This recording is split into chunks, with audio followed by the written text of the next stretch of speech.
Olá, amigo ligado na programação da TVT e você que nos assiste por um dos nossos distribuidores ou pela internet. Estamos começando o programa Brasil Consciência desta semana, uma realização do SINDCT, o sindicato que representa, você sabe, os servidores públicos federais do INPE, do DCTA, do CEMADEM e da Agência Espacial Brasileira. E no programa de hoje você vai ver uma pesquisa de doutorado que relaciona grandes tragédias não naturais, como a recente da Braskem e a de Brumadinho, com o modelo de exploração econômica imposto no Brasil. Veja mais ainda neste programa. Você ainda também terá informações sobre o workshop realizado no INPE, que discutiu saídas, soluções para os problemas na camada de bolhas ionosféricas em baixas latitudes, especialmente no Brasil. Mas antes, a gente vai falar sobre uma notícia recente e que é cada vez mais grave. Os pesquisadores brasileiros que atuam no Criosfera 1, o módulo brasileiro na Antártica, identificaram pela primeira vez a possibilidade de derretimento na latitude onde o Criosfera está, o que é muito grave devido à proximidade com o Polo Sul. E para falar sobre isso, a gente vai conversar agora com o pesquisador Heitor Evangelista, que é da UERJ e um dos responsáveis pelas pesquisas no módulo brasileiro no Criosfera 1. Muito boa tarde, doutor Heitor. Obrigado por você ter aceitado ao nosso convite. E eu começo essa entrevista perguntando para o senhor qual é a gravidade de nós termos derretimento de gelo lá naquele ponto remoto da Antártida nesse momento. Boa tarde para você, boa tarde para a sua audiência. É um prazer estar aqui participando de você, dessa conversa. Bem, nós temos, como você mesmo disse, um laboratório remoto. Ele está localizado numa latitude bastante avançada, é o laboratório mais avançado do Brasil, na latitude 84 Sul. Ele fica apenas uns 600 quilômetros do Polo Sul. Esse laboratório ele foi estabelecido lá para monitorar uma das regiões mais importantes para a questão da elevação do nível dos oceanos, que é o setor oeste da Antártica, né? Então, hoje nós temos aqui, desde o início da Revolução Industrial, um aumento em torno aí de uns 22 centímetros de nível do mar, uma projeção futura bastante linear, considerando os diversos cenários de aquecimento da atmosfera, né? O que vai levar a uma maior expansão térmica dos oceanos e mais água sendo aportada, principalmente da Groenlândia e também dos mantos de gelo sobre os continentes. A Antártica é um caso absolutamente excepcional, porque a Antártica ela pode mudar completamente essas curvas de tendência, visto que na Antártica nós temos grandes volumes de gelo, né, que podem contribuir para uma elevação rápida dos oceanos. Então, essa é uma das grandes preocupações da comunidade científica internacional de monitorar a dinâmica do gelo do setor oeste da Antártica, porque esse volume de gelo ele tem uma implicação enorme sobre as projeções futuras da elevação do nível do mar. Então, o Criosfera 1 ele está localizado numa zona remota, dentro do setor oeste da Antártica, né? Então, ele está localizado numa região extremamente estratégica para se ter uma noção espacial melhor definida sobre as alterações ambientais naquela parte da Antártica. E ali naquele setor, nós temos observado um aumento progressivo de eventos de, de rápido aumento da temperatura do ar, né, através de alguns processos que nós já identificamos e eles têm o nome de rios atmosféricos, muito parecido com o que nós temos aqui no Brasil no verão, esses rios voadores que transportam água da Amazônia em direção ao sudeste no verão, né? Enquanto que na Antártica nós também temos fenômenos assim de transporte de calor e de umidade das regiões tropicais, subtropicais, para o manto de gelo. E esses rios atmosféricos, quando eles atingem a Antártica, eles promovem derretimentos porque eles transportam muita quantidade de calor e energia, né? Nós observamos agora, no dia 13, né, 2 dias atrás, um grande evento desse tipo, né, onde a temperatura chegou a apenas 2 graus do ponto de derretimento.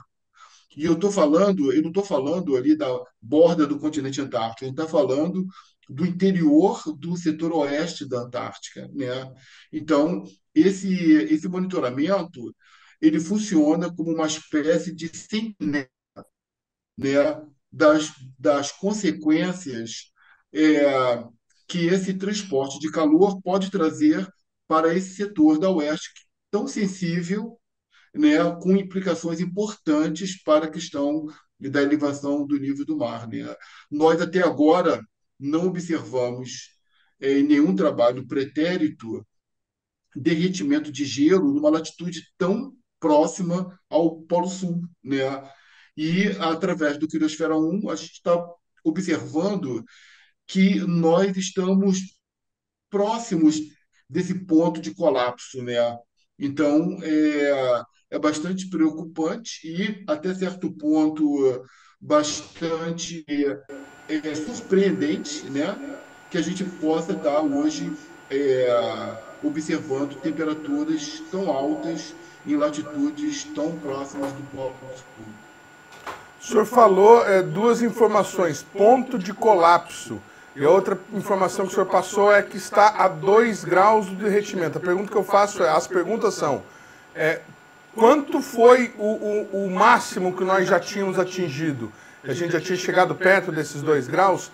E sobre a questão do ponto de colapso, podemos entender esse ponto de colapso como ponto de não retorno, em que a gente teria aí um derretimento contínuo e permanente das calotas polares?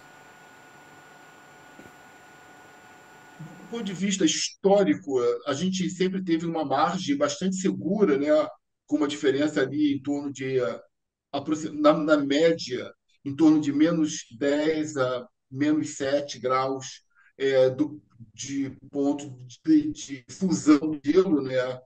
Durante o verão, que é o período assim onde a gente tem as temperaturas mais altas, né? Então, é, sobre a questão, então a gente sempre teve uma margem de segurança bem razoável, né? Agora, nesse ano, nós chegamos um patamar bastante inesperado, né?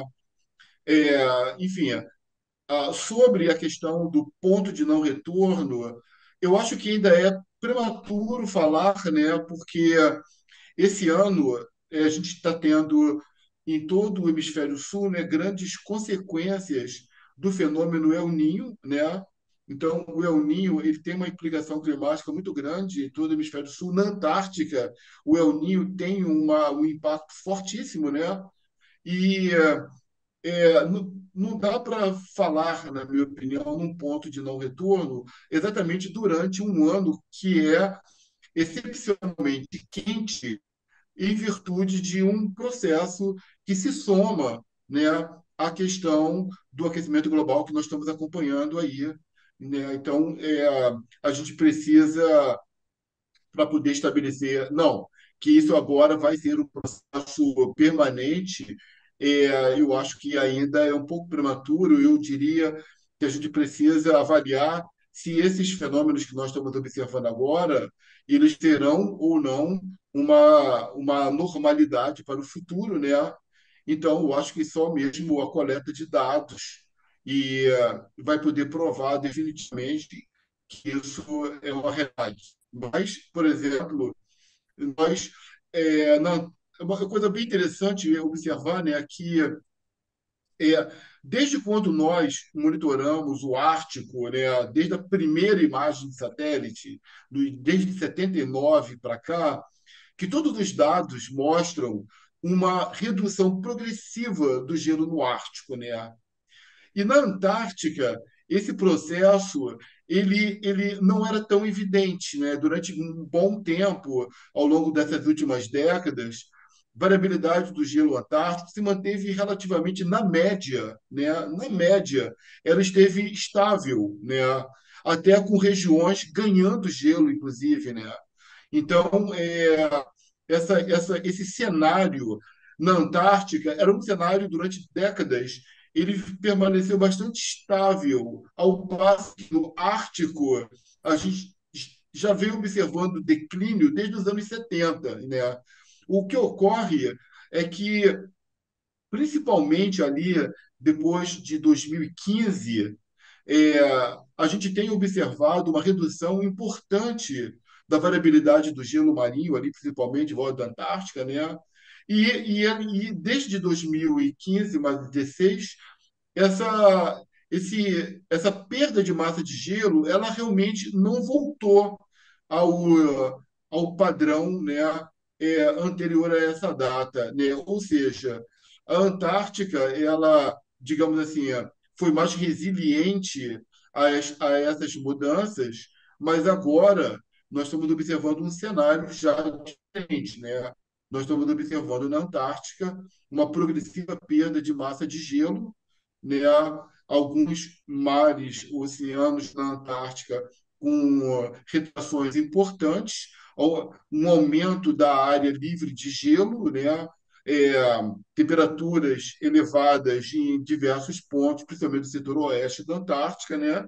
Então, definitivamente, o cenário na Antártica ele foi resiliente durante algumas décadas, mas hoje ele começa a mostrar alterações importantes, né? O ano passado nós tivemos algumas ondas de calor inéditas na Antártica, né? E agora nós estamos tendo esses eventos aí. Talvez a gente venha a ter aí nos próximos dias, inclusive, é, derretimentos em latitudes bastante elevadas, o que é uma coisa bastante preocupante, porque nós sabemos as consequências das grandes perdas de massa de gelo na Antártica, não só para o ambiente antártico, mas também para a elevação do nível dos oceanos, que afeta o planeta como um todo. Muito bem, preocupante realmente. Bom, o senhor está falando com a gente do Rio de Janeiro, doutor Heitor, é isso mesmo? O senhor volta para a Antártica quando? A gente acompanhou esse ano, mostramos aqui no programa a estreia do documentário Criosfera 1 e todo o trabalho que é feito aí multidisciplinar, de vários institutos, mostramos aqui a colaboração dos técnicos do INPE. Quando que vocês voltam para lá? Nós estivemos na Antártica já no final do ano passado, né? Nós deixamos o laboratório pronto para ele se manter autônomo durante um período de anos e nós estamos voltando para lá com novos experimentos é, já no ano de 2024, né? Nossa missão ela deve começar em novembro e passaremos o próximo verão, não esse verão agora, né? Mas o próximo verão lá no Laboratório Criosfera 1. Estaremos lá fazendo sua manutenção, instalando novos sensores e continuando o nosso monitoramento. Tá certo. Boa sorte aí na nova missão. Criosfera 1, laboratório brasileiro que fica isolado no meio da Antártica. É o único laboratório internacional nessas condições, nessa latitude, para fazer pesquisa de qualidade. Obrigado, doutor. Parabéns aí para vocês pela pesquisa, viu? Eu que agradeço, um bom dia para vocês, estamos aqui sempre à disposição. O programa Brasil Consciência vai com um rápido intervalo e, na sequência, você confere a pesquisa, o workshop apresentado no INPE sobre a questão das bolhas na camada ionosférica e os prejuízos para a comunicação via GNSS. É um instante só, não sai daí.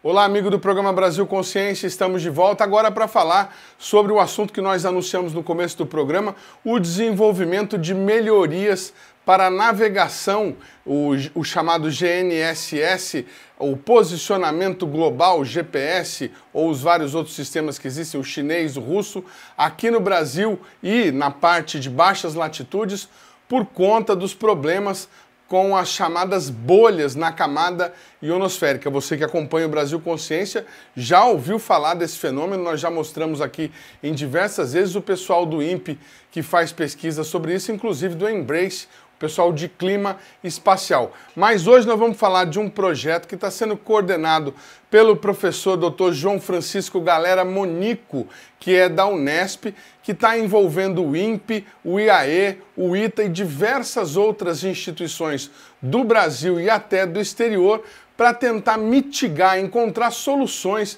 para esse problema de navegação afetadas pelas bolhas na camada ionosférica. O evento teve um workshop realizado no INPE no finalzinho do mês passado e é sobre isso que a gente vai falar com ele agora. Obrigado, professor, por o senhor ter atendido ao nosso convite. Primeiro, eu gostaria que o senhor contasse um pouco da trajetória desse projeto. Ele não é um projeto recente, já são quase 20 anos de trajetória. Conta para o nosso telespectador desde quando vocês estão trabalhando e no que esse projeto consiste. Boa tarde. Boa tarde, uma satisfação muito grande estar aqui com vocês, poder falar um pouco das ciências que nós estamos desenvolvendo, dos projetos, é uma satisfação muito grande. Então, esse projeto, ele é um INCT, Instituto Nacional de Ciência e Tecnologia, de uma chamada do CNPq em 2016, de 14, desculpa.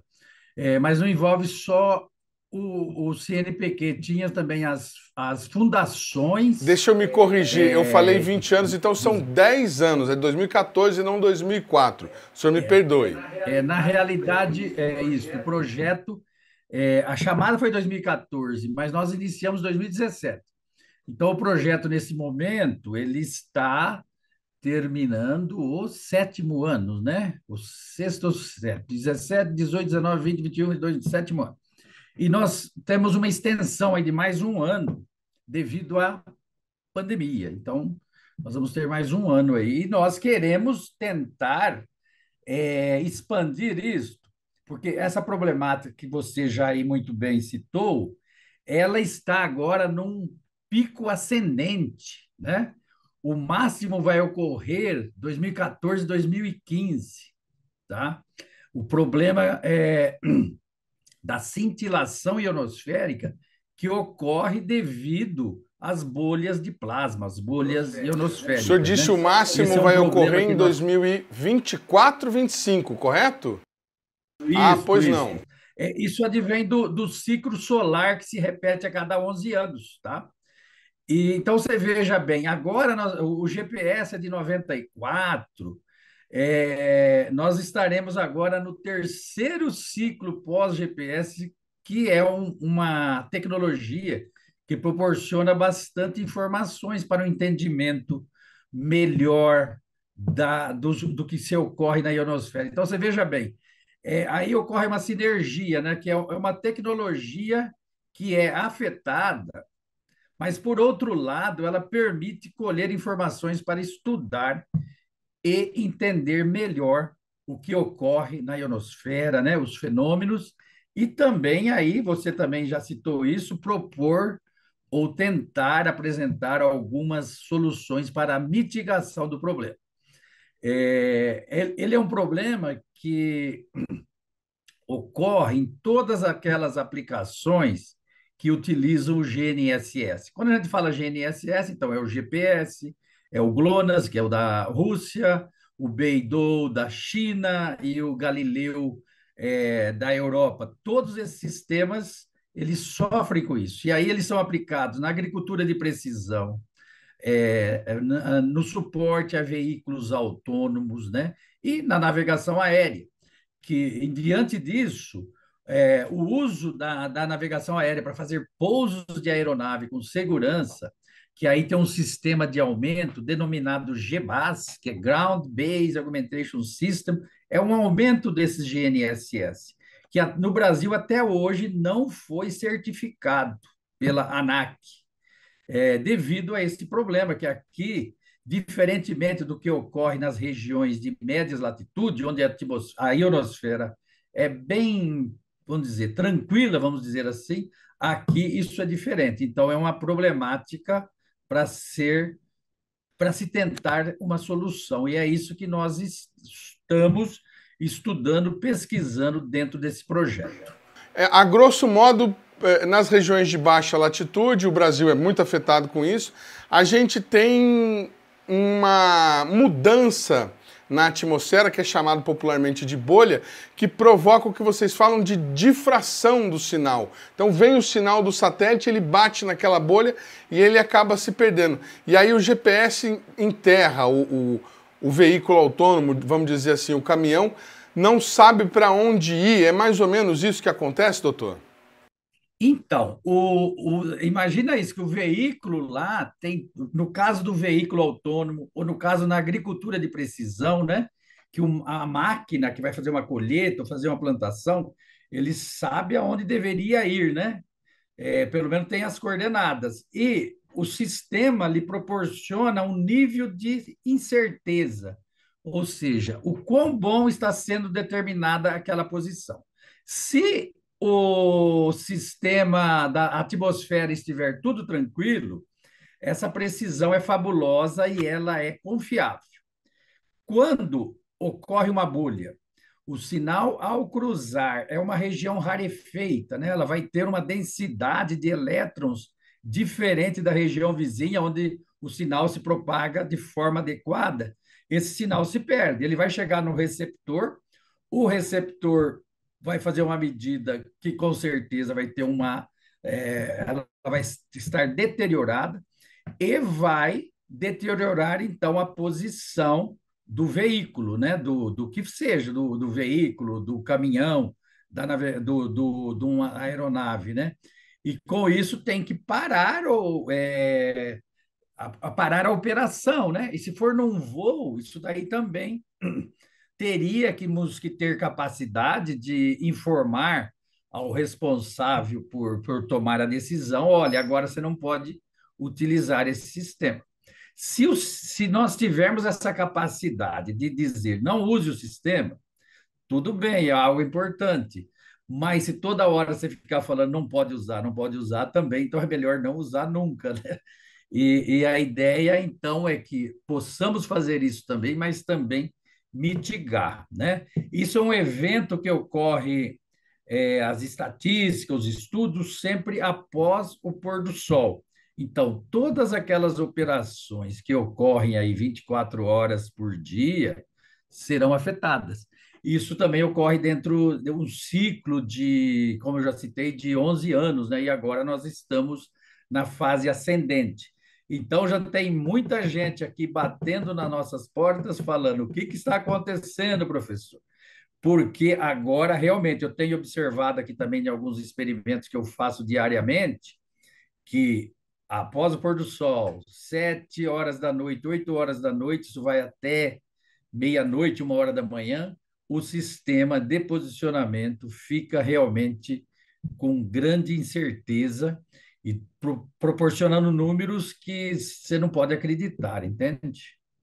A pessoa que está nos ouvindo deve estar falando assim, nossa, mas que bobagem, né? Porque eu uso o GPS no meu celular, não dá problema nenhum e tudo mais, uso à noite, uso durante o dia, mas acho que é preciso estabelecer assim, o nível de eficácia de um sistema com o outro. A pessoa que está no GPS no carro, ela não, né, se tiver uma interrupção de sinal, não vai dar problema, porque daqui a pouquinho ela vai estar em movimento e pode retomar. Agora, um avião pousando eletronicamente, usando só a navegação, se der esse problema, ele pode vir a cair ou fazer um pouso mal sucedido, é isso? Aí é uma aplicação onde tem risco de vida, né? Aí você não pode errar nunca. Se for ver o nível lá de falta, quando a gente fala em estatística, né, que tem o falso alarme ou a misdetection, né, uma detecção errada, ela tem que ser praticamente nula, né? Nível de probabilidade de 10 a menos 7, ou seja, não pode ocorrer nunca, né? Falando que vocês estão fazendo, inclusive, um trabalho para Vale do Rio Doce, que eles têm os caminhões autônomos que trabalham nas minas durante a noite que precisa de confiabilidade nesse sistema. Isso, então. A palavra, quando eu sou da área de geodésia, a gente usa muito falar de acurácia, precisão, né? Isso é importante também, mas nesses aspectos de segurança, o que vem muito importante aí é a integridade do sistema, né? Você tem que, o que você falar tem que estar sendo garantido, né? Então, a Vale realmente, eles têm vários caminhões autônomos nas várias minas que eles têm, e eles estão tendo dificuldade agora também, após o pôr do sol, no período da noite, porque o nível de precisão da acurácia do sistema deteriora, e aí isso é apontado, felizmente, fala, ó, a qualidade agora está ruim, e aí esses caminhões têm que parar. E para a produção, perde a produtividade e recursos, né? Muito bem. E nesse período que vocês estão trabalhando, nesses 7 anos, o que que vocês já conseguiram avançar? Já dá para saber um pouco melhor por que que acontece a bolha, fora a questão do ciclo solar, mas existe assim, olha, teve uma explosão solar de intensidade X, então vamos ter bolha hoje. Tem essa possibilidade? Então, isso que você comenta. Ontem eu ainda estava reunido com os meus alunos, né? Esses dias, porque normalmente é de setembro a março a ocorrência maior, que é quando está tudo vinculado com o Sol vindo para o hemisfério sul, né? Então, setembro a março é o nosso período pior aqui. E agora nós estávamos observando que todos os dias estava tendo cintilação. Aí teve 2 dias que não tiveram. Aí você veja bem, ocorreu uma explosão solar, né, uma tempestade geomagnética, e que essa tempestade não levou à ocorrência de cintilação, ela inibiu a cintilação, né? Aí é um fenômeno aí físico que não é simples de explicar, mas em 2 ocasiões inibiu, entende? Agora, as bolhas é um fenômeno natural, não é simples assim de explicar num palavreado fora do jargão científico, né? Mas ela advém lá de um fenômeno onde tem densidades diferentes, né? Dos elementos que compõem a atmosfera, e como que eu diria, como que eu digo, o mais denso, é, ele vai. É difícil de explicar, é como o óleo e a água, entende? Você joga um óleo, ele vai descer e aquilo ali vai formar uma bolha, né? Algo nesse sentido. Eu sei que não fui feliz para explicar isso, mas é isso aí que ocorre nessa época, né? Estamos associando a água com o óleo, tem densidades diferentes. Na atmosfera ocorre isso, né? Quando essa mistura fazer que um local tenha uma densidade menor, aquilo ali é o que é a bolha e que o sinal, quando cruza, ele é afetado. Ainda tentando apontar aí, o senhor falou que vai ter uma extensão por mais um ano por conta do período de pandemia, e vocês já tiveram, inclusive, esse workshop. O que foi mais destacado aí no workshop que vocês fizeram no INPE, por exemplo? Quais são os entendimentos que o grupo já conseguiu reunir nesses últimos anos de trabalho? Então, nós estamos identificando, tem um nível, tem um parâmetro que a gente mede o nível de cintilação, e nós identificamos já que os satélites que cruzarem essa região onde há uma maior ocorrência de cintilação, se for acima de um número lá, 0,8, melhor não usar aquele satélite, entende? Nós ainda estamos refinando isso. Nós estamos trabalhando, é um projeto, uma parte de uma dissertação e um doutorado, onde nós estamos identificando e quantos satélites. Aí, imagina que o satélite acima desse número, desse limiar, se ele não pode ser utilizado. Mas dependendo se tivermos vários satélites naquele nível, vários, né, com maior que esse patamar, realmente aí a solução vai ficar muito ruim. E o que nós temos mais ainda visto é que aqui na nossa região, em termos de gradiente, né, é difícil também os gradientes aqui são muito maior do que é esperado para os Estados Unidos. E aí se fala, ó, o gradiente acima de 400 vai prejudicar a qualidade. Nós aqui chegamos ao momento de ter 800, tá? Então nós temos um banco de dados onde se pode fazer um estudo climatológico disso, que já foi feito, né? E atualmente nós estamos desenvolvendo junto com uma outra, porque aí no INCT também é importante a ligação com a iniciativa privada, né? O desenvolvimento de um receptor de baixo custo para monitorar a cintilação ionosférica e, ao mesmo tempo, nós estamos testando a parte de mitigar, né? Aí o que mais? Tivemos formação de recursos humanos, que foi bastante fantástico, né? Tivemos vários mestres e doutores formados é, nessa linha e que muito vai contribuir aí com as organizações que estão envolvidas neste sentido, né? E junto à Vale, nós estamos desenvolvendo um projeto também para mitigar. É que não dá para dar muitos detalhes, entende? Mas estamos trabalhando. O que se diz é a hora que a cintilação ocorre fortemente, se ela afetar vários satélites, não há muito o que fazer. O que ajuda hoje um pouco é que nós temos as 4 constelações, né? Então, muito raramente vai derrubar todos os links, né? Mas Quando o senhor a fala ideia é essa. quatro constelações, é aquela que o senhor citou, né? O Isso, GPS americano, o GPS russo, o GPS japonês e o europeu, o Galileu. isso. Então, é difícil os 4 estarem inoperantes. Teria que ser uma tempestade muito, muito Aí tem uma terrível. outra coisa que nós estamos vendo, porque você veja bem, o GPS, que é, vamos dizer, o mais adulto aí, né?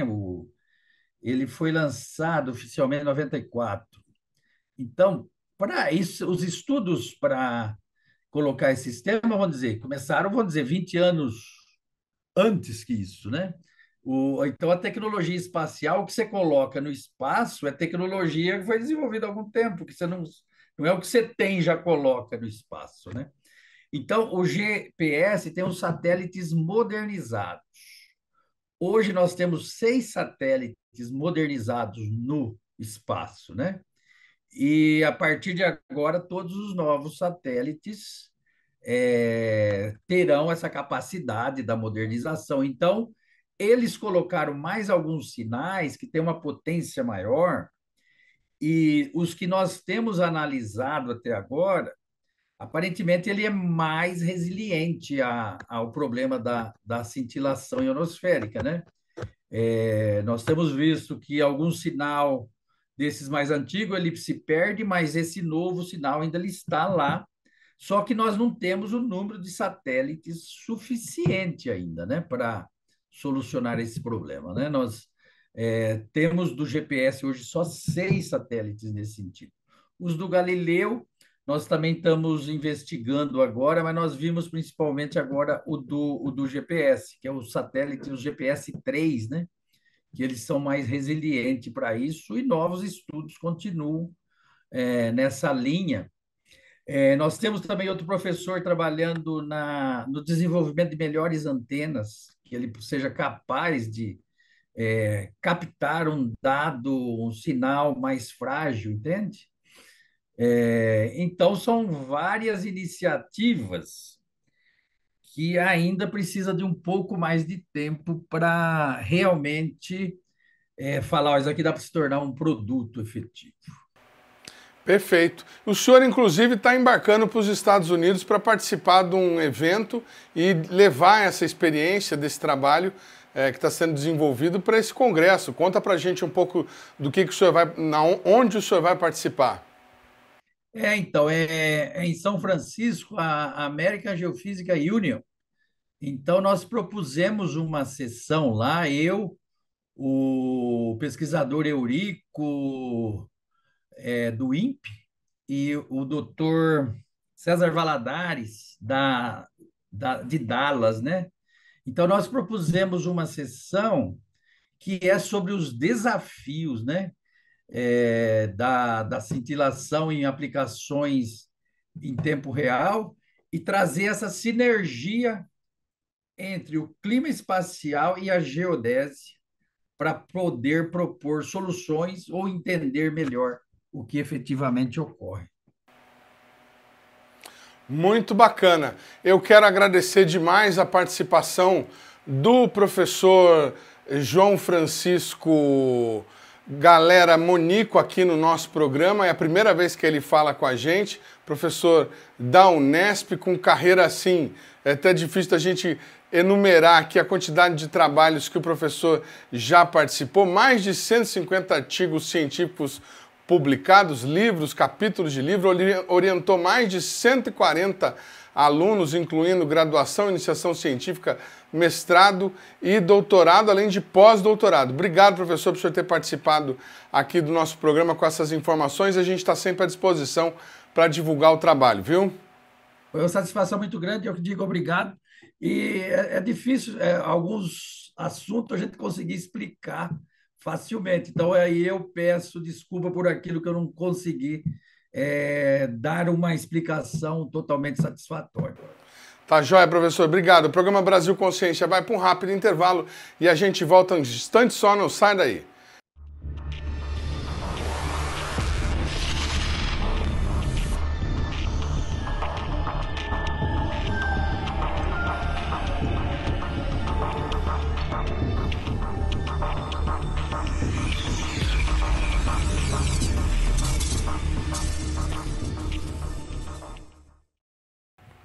Estamos de volta, amigos do programa Brasil Consciência, para falar agora sobre o assunto que nós comentamos no começo do programa, a exploração comercial de recursos naturais que tem provocado grandes desastres nada naturais no Brasil. Você pode não acreditar, mas Brumadinho, Mariana, agora a questão da Braskem em Maceió e Manaus tem relação entre si. E para falar sobre isso, a gente vai conversar agora com a pesquisadora Mariana Moura. Ela é diretora no Ministério de Ciência e Tecnologia, ela ocupa a diretoria do Departamento de Governança e Indicadores de Ciência e Tecnologia e Inovação, mas fala com a gente como pesquisadora da USP que desenvolveu esse trabalho em sua tese de mestrado. Muito bom dia, doutora Mariana, obrigado por você ter atendido ao nosso convite. Explica para a gente, para o nosso telespectador, por que você resolveu fazer esse trabalho e como que você chegou a essa conclusão que eu acabei de comentar. Bom, na verdade, tem uma coisa com a qual eu me debato desde que eu sou criança, Edmund, que é a desigualdade no Brasil. Né? Eu sou filha de professores universitários, meu pai é economista, minha mãe é socióloga, e uma coisa que sempre me incomodou, e na verdade muitas crianças passam por isso, de passar na rua com os pais e se ver em outras crianças que estão em situação de rua e perguntar por que isso acontece.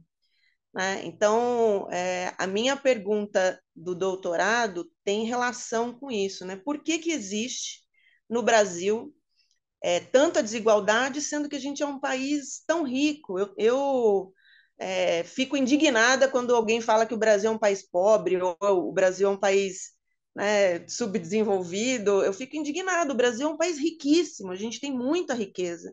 A questão é que essa riqueza é mal distribuída. Então, foi com isso que eu me debati durante toda a minha vida e resolvi tentar entender isso durante a minha tese, meu doutoramento.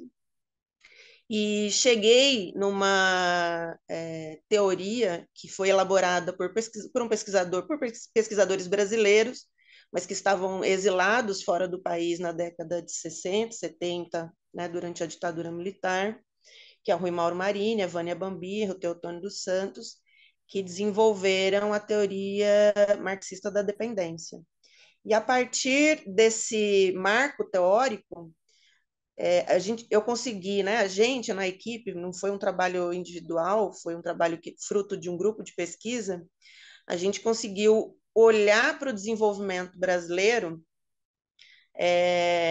a partir da discussão sobre a extração de recursos naturais. Foi um trabalho muito interessante que a gente fez no grupo de pesquisa da dialética da dependência lá no Instituto de Energia e Ambiente e que resultou nessa tese de doutorado que discute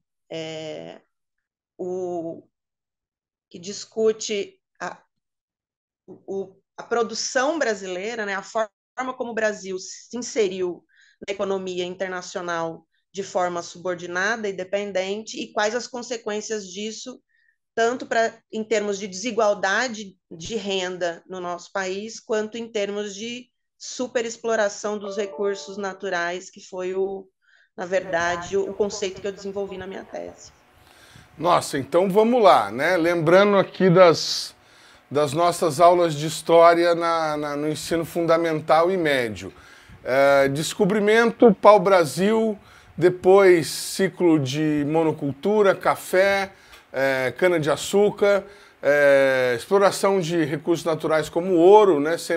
Sempre aconteceu, e até chegar aos dias atuais, onde você tem uma mineradora, por exemplo, como a Braskem, cavando lá debaixo de Maceió.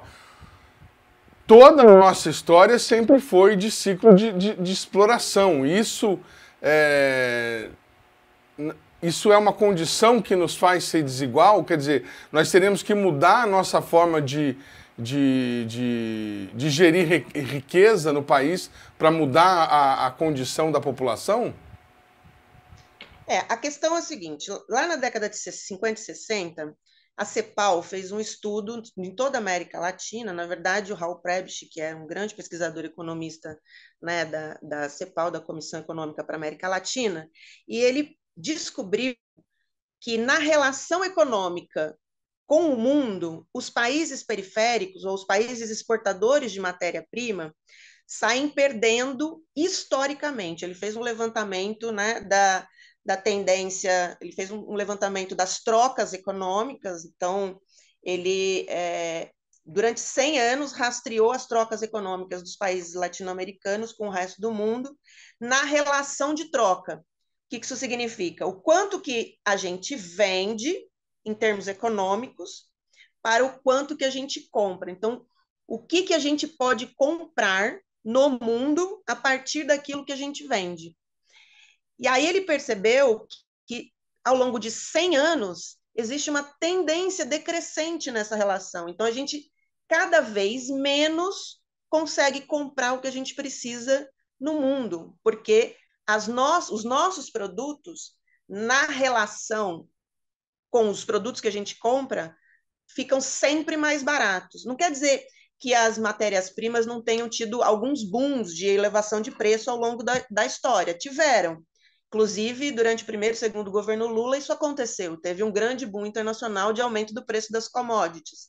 Mas quando você vai analisar o valor relativo em relação ao que a gente comprava lá fora, que é fundamentalmente tecnologia ou produtos de maior valor agregado, transformados pela indústria da transformação, essa relação fica cada vez pior, mesmo durante o primeiro e segundo governo Lula. Apesar da gente ter aquela sensação de riqueza no Brasil, isso significa que a gente estava transferindo mais riqueza para fora do país. A gente vende por um preço muito barato, relativamente, ao que a gente compra por um preço muito caro. Isso, segundo esses pesquisadores, esses teóricos da teoria marxista da dependência, isso se dá em função da estrutura produtiva diferente. Essa é uma explicação econômica. É óbvio que isso tem a ver com política, com entendimento de como funciona, decisão de fazer diferente. Mas, se você entender como funciona, você pode tomar uma decisão melhor de fazer diferente. E eles falaram o seguinte: a estrutura produtiva do Brasil, que é baseada fundamentalmente na extração de matéria-prima ou dos países latino-americanos, ela permite com que a gente faça essa troca desigual com países que têm uma estrutura produtiva baseada na indústria, ou seja, na matéria-prima transformada, ou seja, na matéria-prima com valor adicionado. Então, a gente vende aquilo que a gente produz mais barato do que aquilo que a gente compra. E aí, o que a gente rastreou no grupo?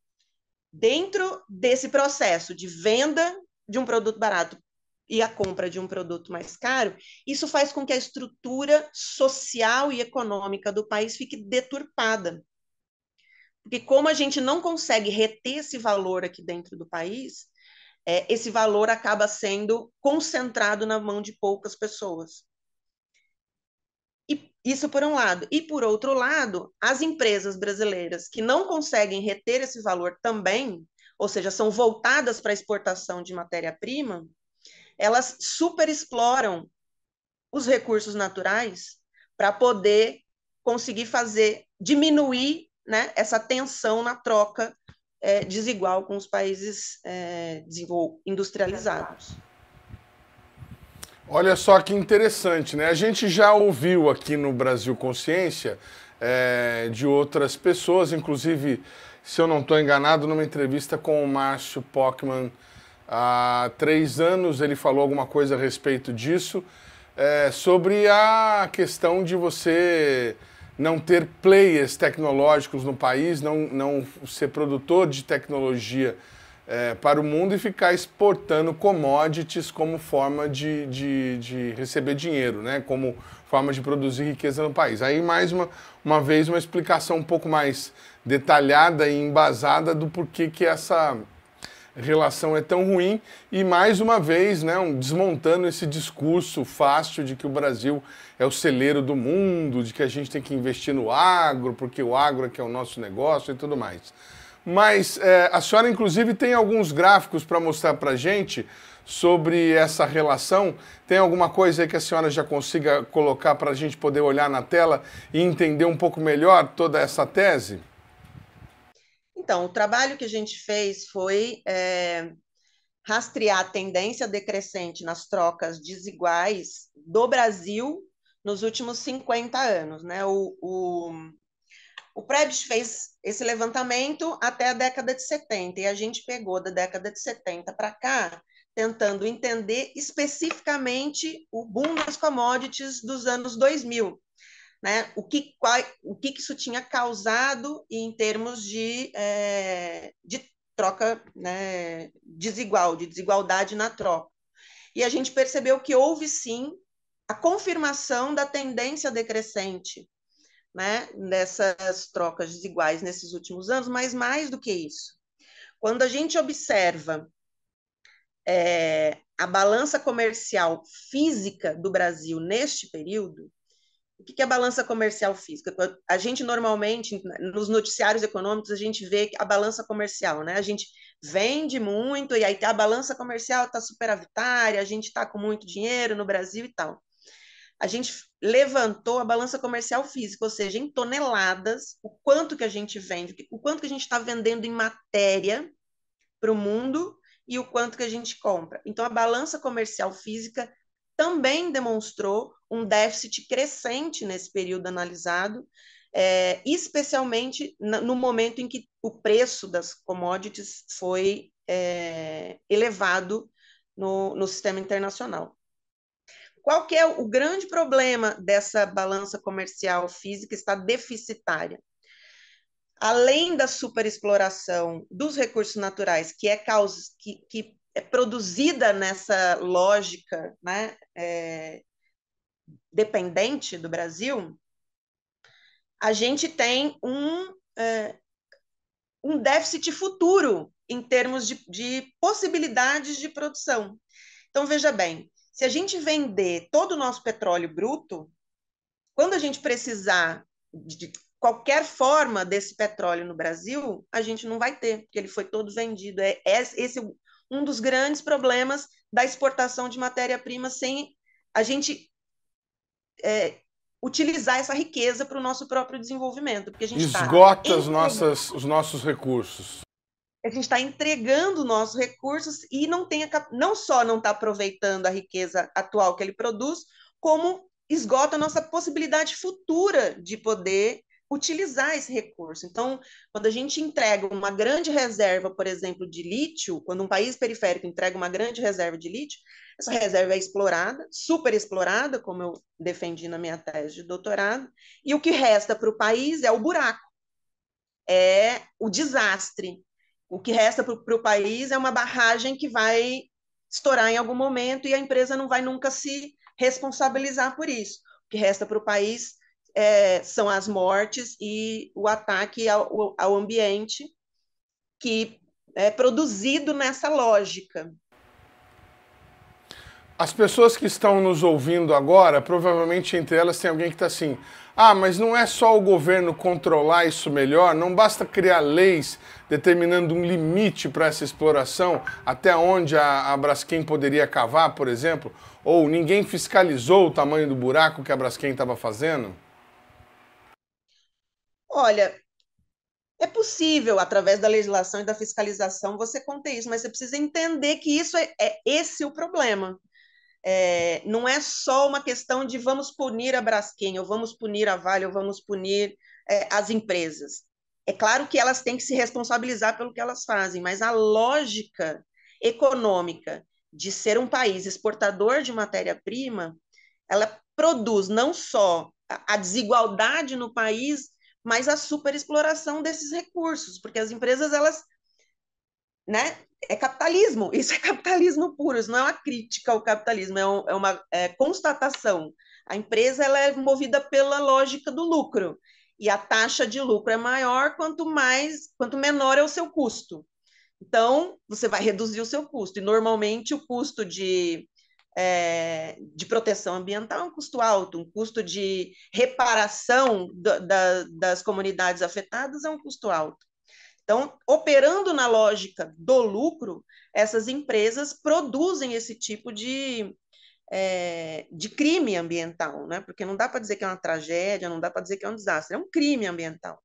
As empresas, eu não estou aqui isentando nenhuma empresa, não é isso, que fique bem claro, não estou isentando nenhuma empresa, mas uma lógica voltada para a transformação desses recursos em riqueza nacional e distribuição dessa riqueza pelo nosso povo, limitaria ou reduziria esse tipo de superexploração, porque aí a população e o governo se sentem mais empoderados para poder impedir ou limitar ou fazer zoneamento agroecológico, ou fazer colocar limites na exportação, na exploração. Porque uma discussão que a gente teve durante posterior a Brumadinho, ao crime de Brumadinho, foi: o Estado de Minas Gerais precisa ir para cima dessa empresa. Aí eu coloquei o seguinte: eu acho que precisa, e deveria, e tem que, certo? A empresa tem que pagar pelo que fez. Mas não vai. Não vai, porque Minas Gerais depende da exportação de minério de ferro. O Estado inteiro depende disso. É uma grande parte da fonte de renda desse Estado. O Estado fica refém da lógica da empresa dessa Quer dizer, forma. Não é nem aquela, né, a suspeição de que a empresa sempre tem a relação entre os poderosos, ela tem algum político próximo que de repente está recebendo recurso de campanha, não é nem isso. É uma dependência de existência mesmo. Minas Gerais precisa exportar minério de ferro e não pode mexer com a Vale. Essa questão. Pode até ter, eu não estou dizendo que não tem, eu não sei, certo? Pode até ter, mas existe esse aspecto inerente a Minas. Quem viajou por Minas Gerais? Eu viajo muito de carro pelo Brasil. E Minas Gerais, aliás, é um dos meus estados preferidos para viajar, porque é muito bonito viajar de carro por Minas Gerais.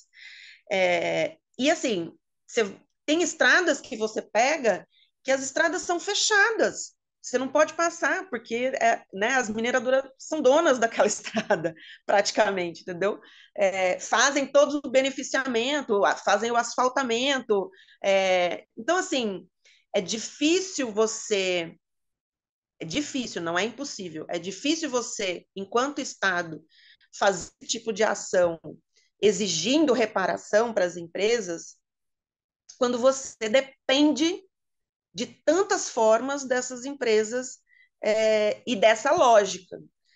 Como romper essa lógica? Tem uma turma da teoria marxista da dependência, inclusive um grande pesquisador, que acha que só no socialismo que a gente rompe essa lógica. Eu não sou dessa linha de pensamento. Eu acho que a gente pode romper essa lógica industrializando o país.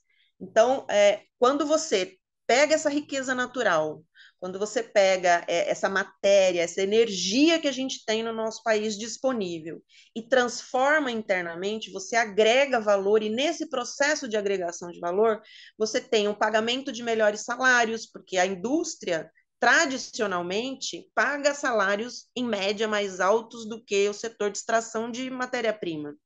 Né? Você tem uma população que tem mais acesso a esses bens, você consegue articular o setor produtivo, a produção nacional para o país, para trazer riqueza para o país, um maior pagamento de impostos. Aliás, você sabe que pouca gente sabe disso, porque isso já aconteceu há muito tempo, quase ninguém lembra. Mas as empresas exportadoras de matéria-prima não pagam ICMS. Não pagam ICMS. Por quê? A lógica da política econômica brasileira é de privilegiar a exportação de matéria-prima. Então, o produto industrializado brasileiro paga, e paga alto, paga muito. Mas a exportação de matéria-prima não paga ICMS. Então, você tem grandes produções de soja ou grandes produções de minério que saem do país sem pagar o imposto sobre circulação de mercadorias. Mas, doutora, deixa eu só fazer uma provocação aqui. Industrializar seria muito melhor, né? Porque a gente teria mais emprego, mais desenvolvimento e ficaria com a riqueza aqui. Mas acontece que a exploração capitalista, a lógica do capitalismo é muito, digamos, poderosa e perversa, né? A gente desenvolve, por exemplo, uma indústria como a Embraer, player mundial em tecnologia, nossa única player mundial em tecnologia. Aí vem um grupo de fora como a Boeing e compra. Deus é brasileiro, nós tivemos uma sorte, acabou dando um problema, eles não levaram. Mas o que impediria que acontecesse o mesmo com Braskem, com Vale, como aconteceu? Seria o caso de reestatizar essas empresas, não querendo ser socialista, mas usar o dinheiro do Estado dentro do capitalismo? Olha, os Estados Unidos têm uma lei que impede empresas estratégicas de serem vendidas para o capital internacional. Há pouco tempo atrás, a China tentou comprar um grande porto para escoamento da sua produção lá nos Estados Unidos e o governo interferiu e falou: não vai vender, acabou. Toma a decisão. Isso não é socialismo, isso é decisão estratégica de Estado, entendeu? Não é uma questão de, né? Isso, é decisão estratégica do Estado. Você toma a decisão de que essa empresa ela é muito estratégica para poder estar na mão de capital estrangeiro. Eu não estou nem criticando exatamente o capital estrangeiro aqui, porque aí essa é uma outra discussão. Mas existem decisões de Estado que passam pela estatização, empresas, na minha opinião, e aí não tem a ver com a minha tese de doutorado, não foi sobre isso, mas empresas estratégicas e especialmente serviços que são monopólios naturais, como energia, por exemplo, energia elétrica, por exemplo, que dentro da lógica da economia liberal é um monopólio natural, não é nem, né, não tem nada a ver com marxismo isso. Essas empresas deveriam estar na mão do Estado, ou muito mais reguladas pelo Estado do que estão hoje.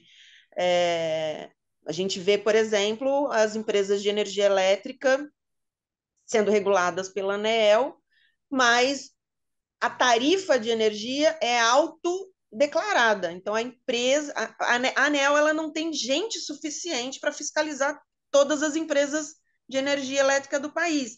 Então, a empresa faz uma sugestão para a ANEEL de elevação da sua própria tarifa com base nos cálculos que ela mesma faz, e a ANEEL não consegue fiscalizar todo mundo, então ela faz fiscalizações selecionadas, né, sorteadas e tal.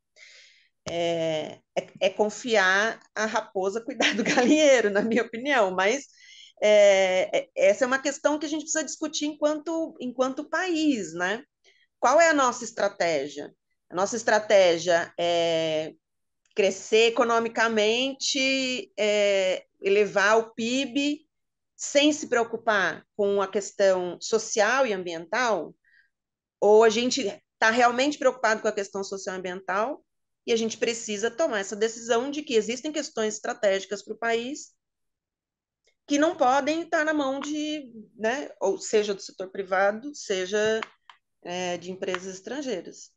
E a gente ainda privatizou a Eletrobras, que não só produzia, como transmitia, né, a energia pelo país. Ou seja, se os estrangeiros quiserem parar o Brasil, eles têm a chave, o botãozinho lá para apertar e fazer a gente ficar parado. E o que o trabalho da senhora sugere? Qual seria a sugestão para a gente sair dessa dependência de extrativismo?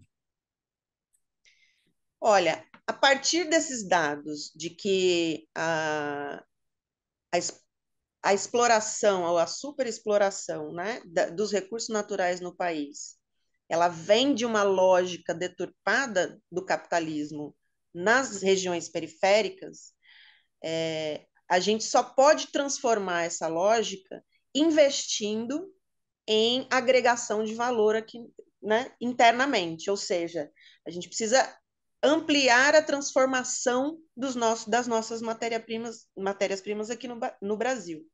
E hoje, no mundo, na era do conhecimento, sem investir em desenvolvimento de tecnologia para essa transformação, a gente não chega a lugar nenhum. Aliás, esse é um dos motivos pelos quais eu sou uma grande batalhadora e defensora da ciência brasileira. Se a gente não investir em ciência, em tecnologia, em inovação no nosso país, para fazer essa transformação, não tem nenhum país do mundo que venda tecnologia de ponta, certo? Você pode dar todo o dinheiro do mundo, ele não vai vender a tecnologia de ponta. Ele vai vender uma tecnologia que já não é mais a de ponta, é a anterior, certo? O que está sendo desenvolvido agora não é vendido. Aliás, é trancado a 7 chaves, a milhões de chaves, a 400 mil patentes. Então, a gente precisa desenvolver aqui dentro novas formas de extração e transformação das nossas matérias-primas, até porque nós temos especificidades ambientais que os outros países não têm. Então, a Bolívia fez um processo de estudo e desenvolvimento de uma nova tecnologia para a extração do lítio no salar do Uyuni, que é uma tecnologia que tem menor impacto ambiental. Então, assim, a preocupação do Brasil com o impacto ambiental passa também pelo investimento em ciência e tecnologia. Agora, não é um investimento pequeno, não é um investimento baixo, né? Os países do mundo que mais estão crescendo hoje e distribuindo riqueza, que é China, Coreia, Índia, estão investindo, a própria Europa está investindo entre 2,5%, 3%, até 4%.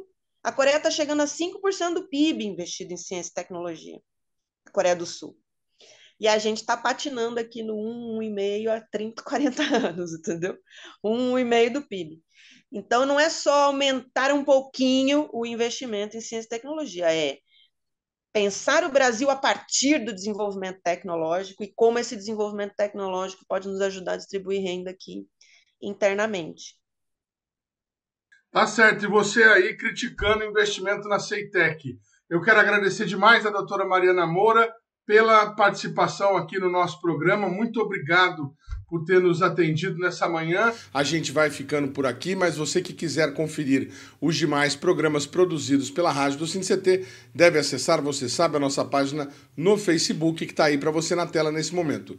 Você que quiser conferir os demais programas produzidos pelo Brasil Consciência, Todo o nosso conteúdo fica disponível em nossa página na internet e você também tem a possibilidade de acessar pelo próprio canal da TVT. Dúvidas, críticas, sugestões e reclamações, nosso e-mail está sempre disponível para lhe atender. A gente volta na semana que vem com outra atração inédita para vocês. Tchau, gente. Um abraço.